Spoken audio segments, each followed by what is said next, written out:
يا بنات بصوا كده السيلين كده بعد ما خلص اهوت.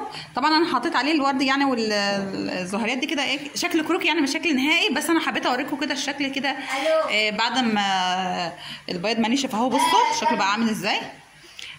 احط عليه بقى فرع نور ومفارش ولا لا؟ طب استنوا كده نجرب كده مع بعض. بصوا يا بنات ايه رايكم كده؟ بس انا هطفي لكم النور كده عشان يبان اكتر. ها ايه رايكم؟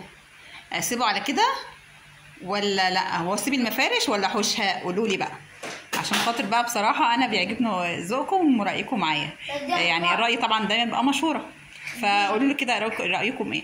بس انا كمان بعد كمان هوريكم الكرسي بعد ما خلصت. وبصوا يا بنات الكرسي اهوت، ده كرسي التسريح اللي انا عملته معاكم كده في البلكونه اهوت. طبعا انا بقى لميت الكراسي بقى اللي في البيت اللي كانت بنفس النظام دي كده وعملتها. يعني هو برده ده الكرسي اهوت وفي كرسي تاني كمان جوه.